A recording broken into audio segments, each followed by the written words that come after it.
Okay, now let's talk JLo stealing vocals. Now, every time I come across a JLo post, y'all are going in on her on the comment section. And a lot of it isn't fair. You're accusing her of stealing vocals, music, and that she doesn't sing, period, comparing it to like Milli Vanilli. You can find JLo vocals on JLo music. And in fact, I think a lot of you guys would be upset if you shit on her this much for moving the way that she does musically. You'd probably feel the same towards Britney and like other people. Fuck, the last few albums of Britney's wasn't really even sung by her. 95% of it was sung by somebody else. So I think a lot of people would shit their pants knowing how the industry actually moves. So this is like a little bit of insight on things. Let's go back to the beginning. Okay, so If You Have My Love was her first single.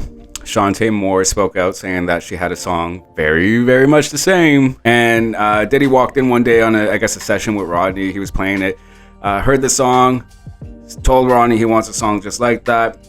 Rodney whipped it up. JLo had a hit. Now the thing is, who's to blame for that? Diddy or Rodney or JLo? JLo's just kind of told what to do in this sense, and I don't give a fuck what anybody says, bro. If someone told me to sing something, I had no knowledge of where the fuck it came. It just told me like sing on this shit, bitch. I would do it. If I'm a nobody, bro, and I got like fucking Diddy and Tommy and fucking all these other people, Rodney, Darkchild, fucking Jerkins telling me to get on some shit that's produced and written by, I'm going to do it. I don't give a fuck. And if I can't even sing that shit, you can't tell me that you wouldn't do it.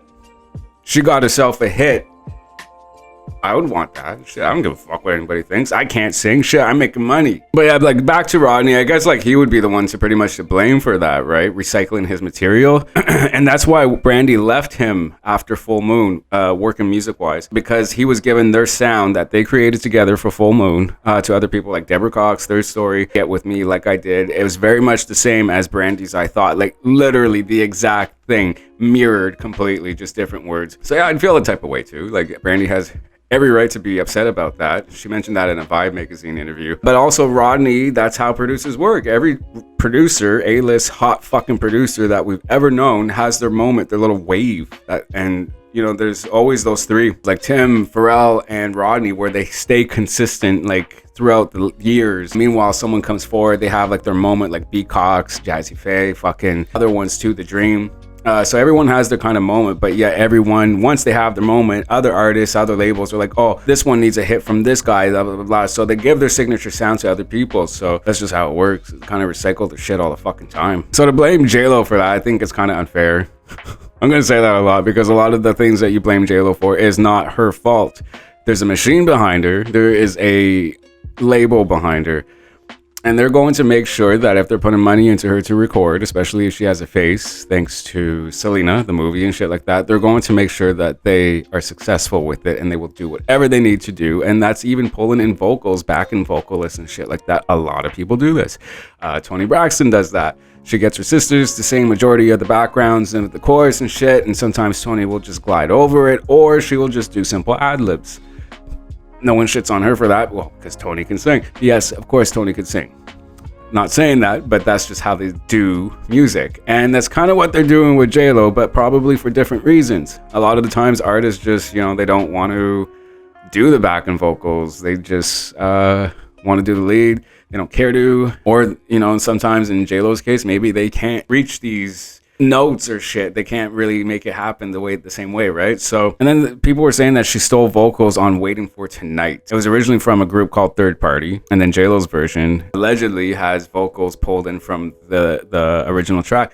I don't know how true that is because it seems like they reproduced it completely, and maybe not. I don't know much about that. But then I'm surprised people are kind of just catching on to this within the last few years. You know what I mean? Like, well, maybe it's been 10 years or so, but like I remember when the albums actually came out, I could tell that's not her in the chorus. But a lot of people do that. Rihanna, Celine Dion, even shit. You can hear different people in the background, even though she's a vocalist herself. It's just that's stylizing.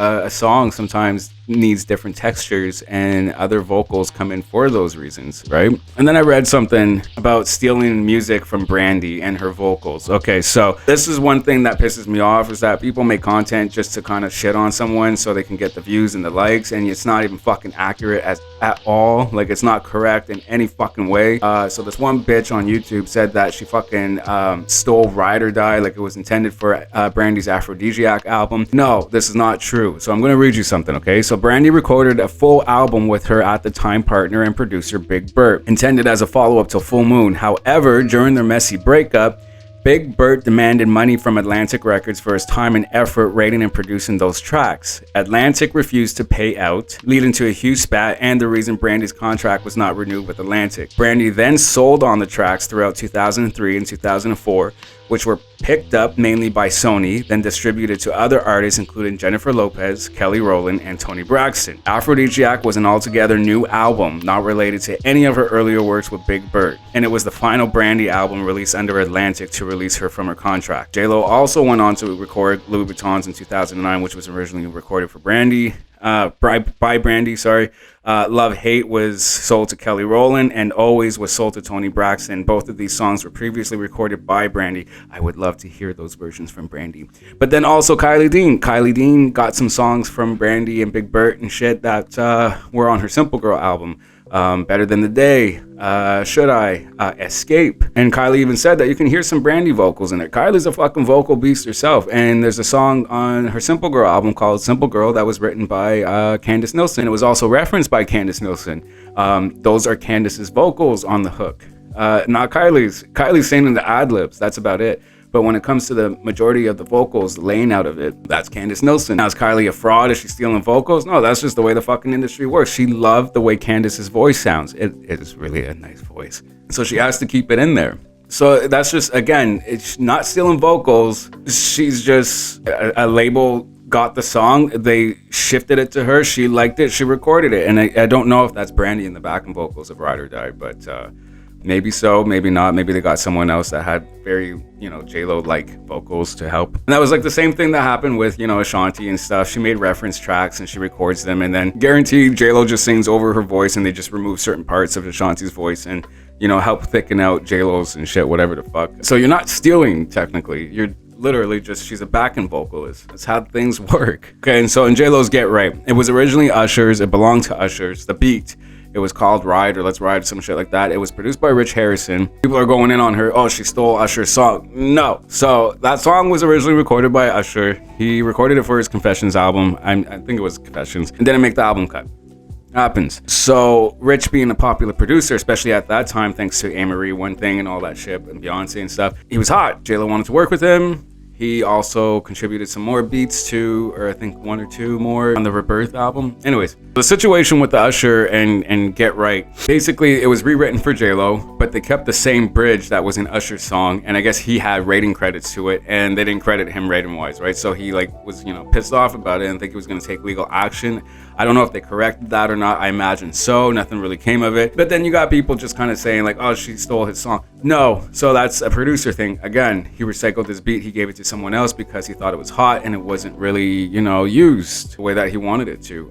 Same thing happened with Paulo da Don, Nicole Scherzinger, whatever you like. It was originally for Chili from TLC. I think the song was called Straight Jack 'Em or some shit like that. Anyways, that song leaked first. It was supposed to be a lead single for Chili. Nothing happened from that. And later on, Paulo, I guess he gave it to Nicole Scherzinger, recycling your beats. So it's just, that's how the industry works. That's what producers do. You're hot and someone doesn't use something. Okay, well, I'll give it to somebody else. Brandy's song, Come As You Are, there's there's footage out there of Tim playing beats to Jay-Z. Those were one of the beats. So that was actually probably intended for anybody, whatever, but it was shown to Jay-Z first when he was working on his Black album. And then he chose Dirt Off Your Shoulders, that beat or some shit. So this is just what happens, the producers want someone to get on their shit and make it hot. And sometimes artists just fail to come through with it, follow through with the original plan. It just sits in the demo section. And producers work hard on their shit. They don't just want it to sit there in the fucking back burner. They're gonna give it to someone hot, and JLo made it hot, Get Right and stuff. The video, the choreography, bro.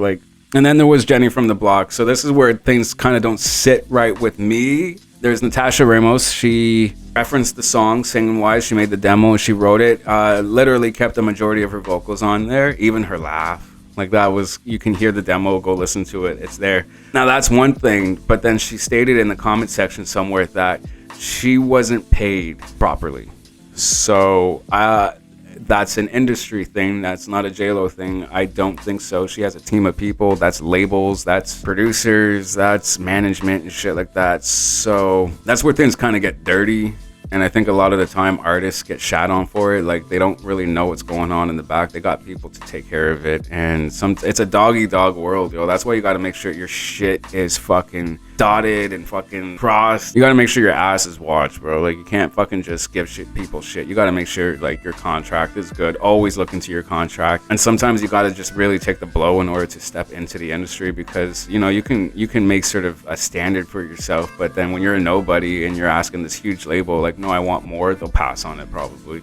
So it's kind of just go with your gut feeling. But these are the things that kind of suck in the industry. Given a look into this, none of this is JLo. This is all the machine behind her, the labels, the fucking politics of it all, the producers, the songwriters. And so where exactly do you shit on JLo for this? Everybody else is kind of doing the same thing. Ameriie's one thing, you know, she was being accused of wanting the song. Oh, God forbid she wants a fucking good song. Shit. It's the label that didn't trust in Ameriie and delivering that as a single. So I think the story goes, once Ameriie got word that the label was shopping it around to JLo, or she liked it or whatever, had interest in it, her and Rich leaked it to the clubs and stuff, and it kind of picked up quickly. And so then it was then labeled as Ameriie's lead single. Thank fuck she did that, because that really put her on, like, more so than before. That was a huge fucking hit. Anyways, guys, I just thought I would get into this. You know, JLo's movie, album, visual album, whatever the fuck, is coming out on the 16th, I believe. And I just, I've been wanting to kind of talk about this for some time, because I love talking industry stuff. And this is a really good insight on how industry works. JLo's a puppet. There's a machine behind her. She's marketable. She's definitely, you know, you could make a brand out of her. They did. So again, that's not her fault. And you, like, people saying that she shouldn't sing. Man, if I had a fucking label behind me and I couldn't sing, do what you want with me, make me some fucking money, never mind people's fucking opinions. But to say that she's not talented and she's not deserving of being where she is, I don't think that's true. I think there was way more to it than just having a good machine behind her. JLo has a stage presence, talented as hell, especially that the fact that she stayed relevant in this time, this age, all these years. That says a lot, especially with you guys shitting on her the way that you guys do. Her recent performances, the videos that are coming out, it seems like she's putting her all into this release. I'm super excited to see how it does, number-wise, where it does, the reviews it gets. I'm excited to see what it's like, period. But like, I haven't really been interested in a JLo project for quite some time, but she's got my interest again, man. That performance she did on SNL was really good. But to discredit her as a singer, she's never claimed to be a singer. She's just, that's JLo. She's a performer. She's an entertainer. You don't like it, don't watch it. Don't listen to it. Shit. Let her do her thing, because there's a bunch of us out here that are still checking for it. I would fuck with it. Shit. Anyways, you guys know the deal. Like, comment, subscribe. Until next time.